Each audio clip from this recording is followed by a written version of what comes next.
Good morning, everyone. I'm Rajdeep Singh, and in this second lecture of this series of theory of computation, we'll be discussing finite state machine as language accepted today. So, in last lecture, as we discussed about finite state machines classification, so in that lecture, we look towards finite state machine as language acceptor and finite state machine as transducer. That means finite state machine with output and finite state machine without output. So this is the category where finite state machine is not giving any particular output, but it is acting as language acceptor by giving some binary output of valid, invalid, or 0 or 1. So let us start with this topic. So first of all, the very first machine which we have to study is a deterministic finite automata. So what is deterministic finite automata? So machine in which there is exactly one transition for a particular input symbol from any state is called as deterministic finite automata. That means whenever you supply some input alphabet to any state in the machine, there is a definite transition existing for that input alphabet in that machine. That means there will be no confusion for a single input from any state in this kind of machine. So how to define it mathematically? So a deterministic finite automata can be defined with the help of five tuples. Those five tuples which we used to define the finite state machine. That is Q, sigma, del, Q naught, and F. Q here is a set of states, sigma is set of input alphabets, del the transition function, which is a function which helps us to determine the pattern of movement in the machine, is Q cross sigma maps to Q. What does this function means? I will tell you in short while. Q naught is the initial state, which is one of the state from which has been taken from set Q, and F is the set of final state, which is a subset of set Q again, and F will never be equals to 5. Now, why this F will never be a null set? Because the final state in this kind of machine is a deciding parameter for a string to be valid or invalid. Suppose a string has been supplied to some finite state machine as language acceptor. Then if the control reaches after reading the complete string, if the control of the machine reaches to some final state, that means we can say that the string is valid. But if the control of the machine doesn't reaches to some final state, that means it reaches to some non-final state in the machine, then we can say that the given string is not a valid string. So final state will never be a null set. There will be some final states, or at least one final state should be there in the machine, which will be deciding that the given string is valid or not. Now, taking an example like this, I will try to explain you what is deterministic finite automata. So as you can see here, if you trace out all the transition from state A, B, or C, you can see on giving 0 to A, we are reaching to A itself, and on giving 1 to A, we are reaching to state B. Similarly, on giving 0 to P, we are reaching to state A, and on giving 1 as input, we are reaching to state C. And talking about state C, giving 0 as input, we are reaching to C itself, and on giving 1 as input, we are reaching to state A. So you can see that a transition, each and every movement from any state is definite. On giving 0, you are reaching to some single state, some definite state. There is no condition of confusion or non-determinate. So this is a scenario of deterministic finite automata. On the contrary, non-deterministic finite automata is also a machine which can be defined with those same five tuples, Q sigma, del, Q naught, and F, where the meaning of all the tuples are same. The only difference here is of a transition function. If you can see, the transition function written here is slightly different. Now, what is the different? How it is written here will be explained by me in a short while. But for now, all the five tuples written here is same as it was discussed in deterministic finite automata's definition or finite state machines definition. All the tuples will be same. If I talk about non-deterministic finite automata in general language, I can explain it like this. that a finite state, a non-deterministic finite automata is a machine in which there are more than one transition for a particular input. That means if I give some input alphabet to some state, let us say I have given 0 to some state A, then there is a possibility that it leads to more than one transition.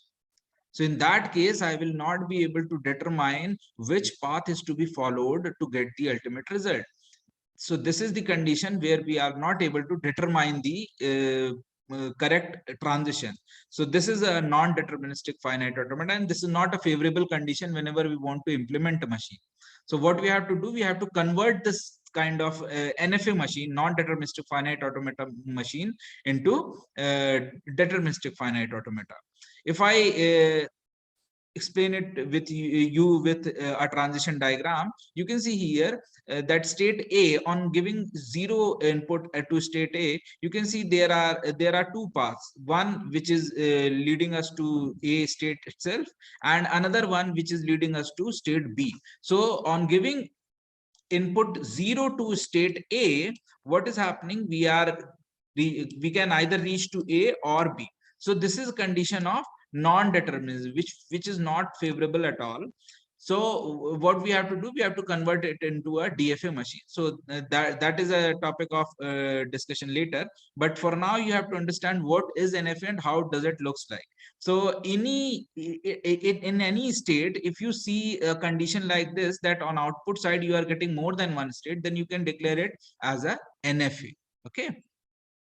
But rest of the things are same. The initial state A is here is same.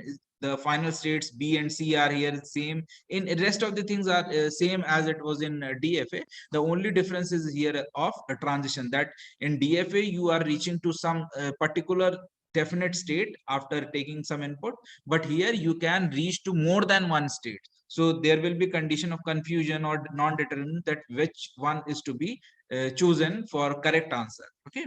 So if I talk about its transition function, which is the main basic difference of this non-deterministic finite automata and deterministic finite automata. So how it is written? So for making any transition, what you have to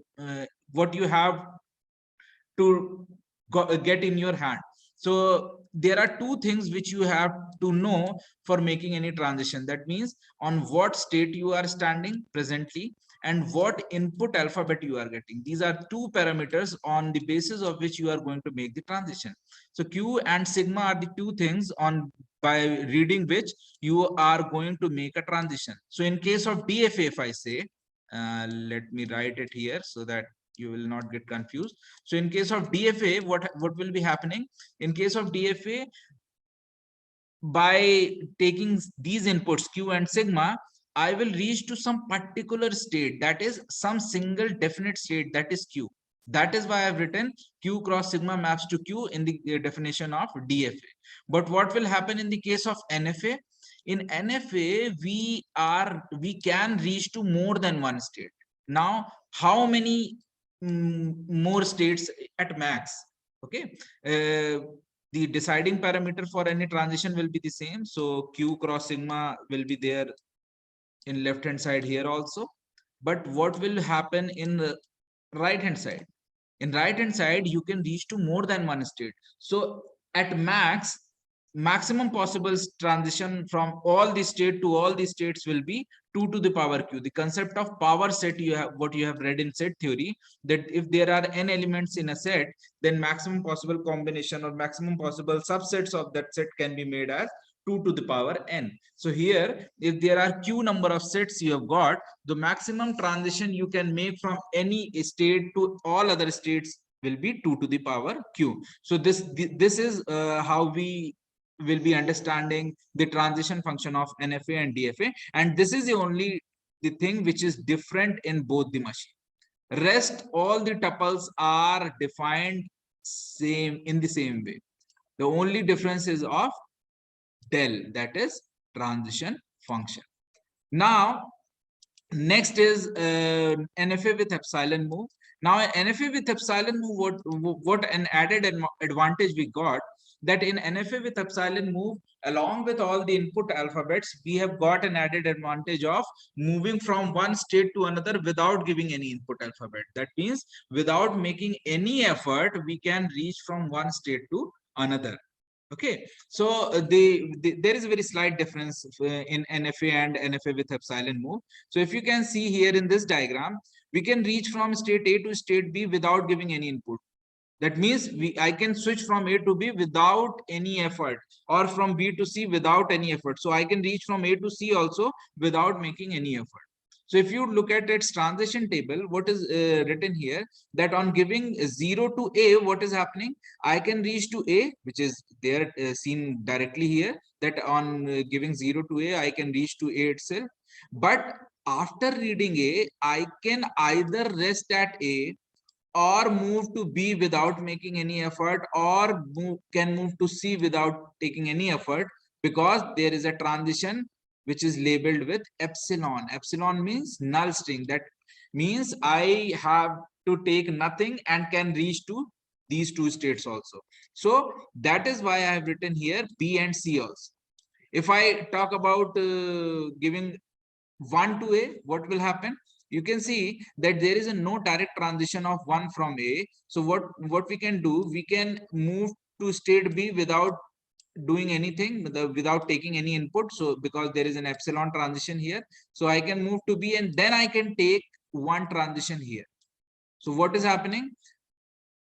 On giving input 1 to A, I can make a transition to B or C. Why C? Because I have taken one. Now it is up to me that I can rest in at B or can move to C, because because for moving to C, I have to make no efforts, because there is an epsilon transition here.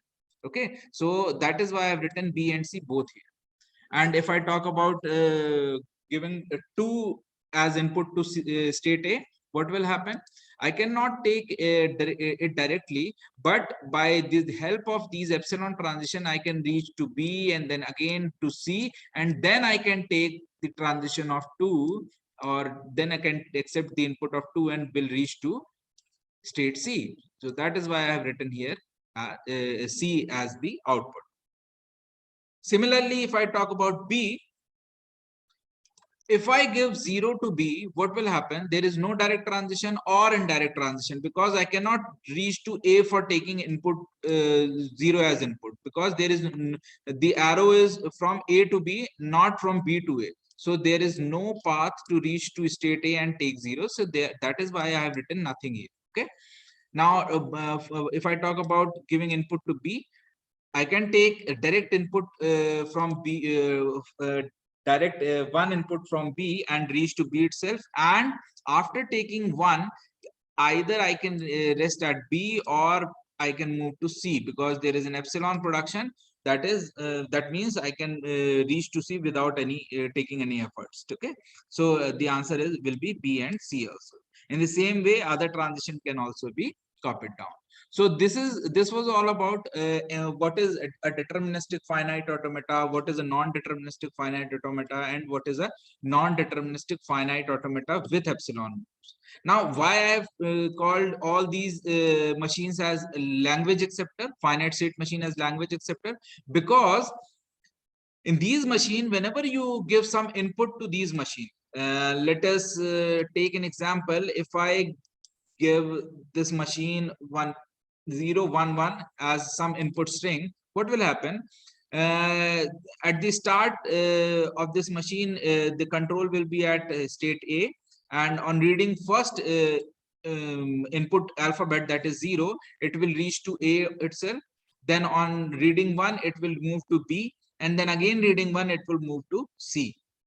After reading the complete string, we'll look towards what is the present status, or what is the present where is the present control. So our present control after reaching 011 is at state C. That means it is a final state. That means we can say this is a final string. This is a valid string. I'm sorry, this is a valid string. But if you give some string like, let's say 00, okay, so let me write here as 00. is a string which I have supplied to this machine, what will happen? The first 0 can be taken here from A and will reach to A itself, and then again second 0 can again will taken with the same self loop and will reach to the non-final state A. So we can say that this is a case of invalid string. Okay, so another path is also there, that we can read first 0 from A and will reach to A, and there is no other path, because there is an incoming edge from B to A with 0, but there is no outgoing path of 0. So that is why we have to read this self loop again and again to make to read a complete string this 0 0, and at the last we'll look towards what state we are presently at, and we'll be at A. That means if it is a non-final state, that means it is an invalid string, and it is a non-final state, so we'll declare 0 0 as an invalid string. So in this way, a machine will tell us that whether a string is valid or not, and that is the way these machines act as a language acceptor. Thank you so much.